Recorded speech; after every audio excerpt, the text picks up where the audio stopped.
Jamarius, you've had teammates throughout this season that all went through slumps. I mean, we saw it from Greg, we saw it from Blake, we saw it from Nelly, and they're all able to kind of battle their way out of it because I feel like there's no pressure on one specific person to be a scoring threat. Do you agree with that assessment I just made, and what allows for your team to be so balanced offensively? Yeah, I would just say it goes with the style of play that we play.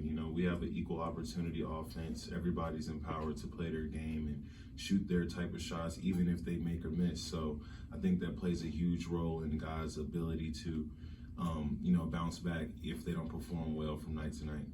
JB, this time of year, there's a lot of mileage on the body. You're playing 34 minutes a game, and it's your other teammates too, I'm sure. I mean, how do you stay fit? How do you stay in shape? How do you stay ready and keep your body right this time of season? Yeah, for me, I just, try to pay closer attention to the things that I control. That's fueling, that's sleeping, and for me, I'm just trying to capitalize on those few things. You had probably the best game of your career last time you guys played North Carolina. Do you expect to have a little bit more of a target on your back this time around? I just look forward to the competition. Teams they're obviously going to do things differently, as far as scheming, ball screen coverages, things like that. So for me, I just look forward to getting out there, making my reads and, seeing how the game goes. JB, this time of year, I mean, there's a lot of parity within the ACC. There's 9 teams with a record over 500, 10 overall over 500. What are you seeing from that compete level in the ACC and how it's kind of growing this year? Yeah, it just talks, what you just mentioned, it talks heavily about our league. It's a great league, a very competitive league, and, each and every night there's a team that's standing across from you that has the ability to win, and we've seen that from top to bottom. So, it's just a tremendous league to be a part of. On Saturday, you were 3 assists short of a triple-double. I'm curious, in the middle of a game, how aware are you of, obviously you probably know your points, but rebounds, assists, steals, how aware are you of those stats in the middle of a game? Yeah, they're visible up on the board during the games, but for me, I'm locking in, trying to, make as many plays as possible. I had no idea, that I was filling up the stat sheet like that. I was just locked in and in the moment. What's it like for you, obviously, to go back home, North Carolina, play in the Dean Dome? I know you played high school ball in there, but what's it like this time around going into that game? Yeah, I would say that, it'll definitely be a special game. Last time playing in that arena, I played there, won a state championship there, won last year there. So it's definitely going to be special to be in front of family and friends and, have another opportunity to compete in that building. It's clear on Saturday you guys were feeding off the crowd. You're going back on the road. Where do you find that extra oomph when you're on the road? Yeah, for us, it just comes down to the people that we take on the trip with us. That's going to provide the oomph that we need. We have to lock in collectively as a unit and understand that it's us versus them.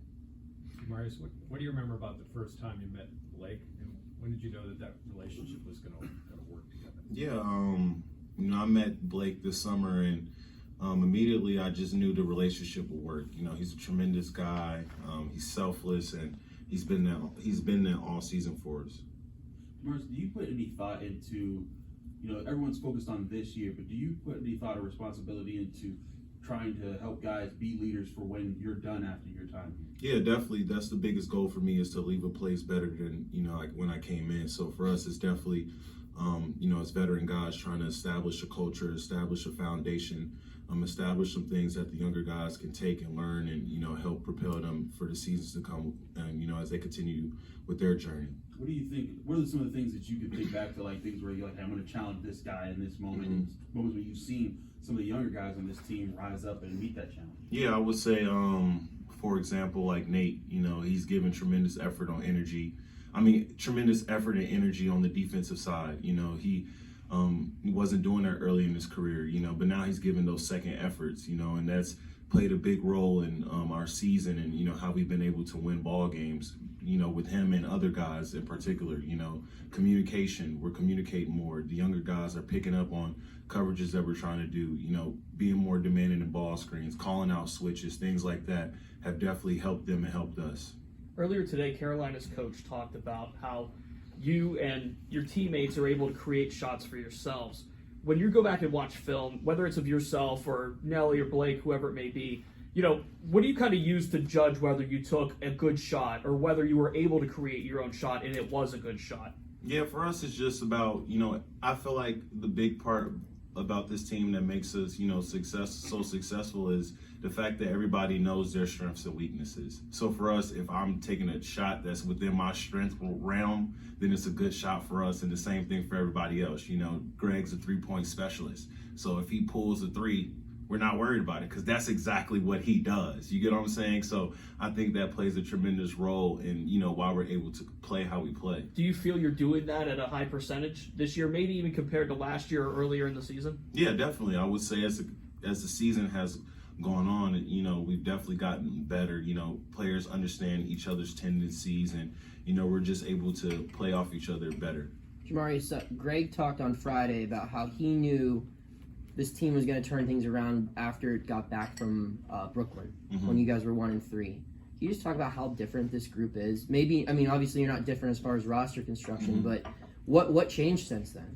Yeah, I would just say we got more, experience underneath our belt. Earlier on, we were a new team, so many new guys, so many new faces, and we were hit, with some adversity and some fire that we had never been in before. So now we have, some of those experiences, some of those war wounds, and we're able to, be collective in some of those moments as opposed to, divided. If I would have told you after that, considering that, you guys haven't had Dior this year, if I would have told you were gonna have limited John Hughley, you weren't gonna have Will, you're gonna start the year 1-3, but you're gonna be in the spot that you're in now, would you still believe me as a team?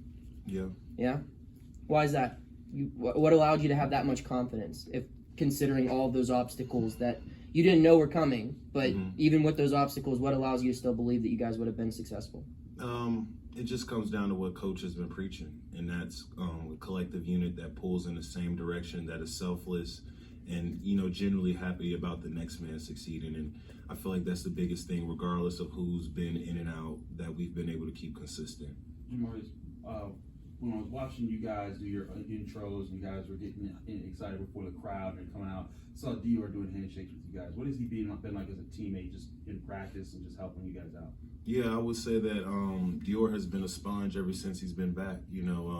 He's eager to learn, eager to get better, eager to contribute in the ways that he can, for this team. So, you've seen him do the handshakes. Obviously, KJ does that every game, but he was out. So, Dior was, blessed with that task, and, he was able to provide us that energy going into the game for sure.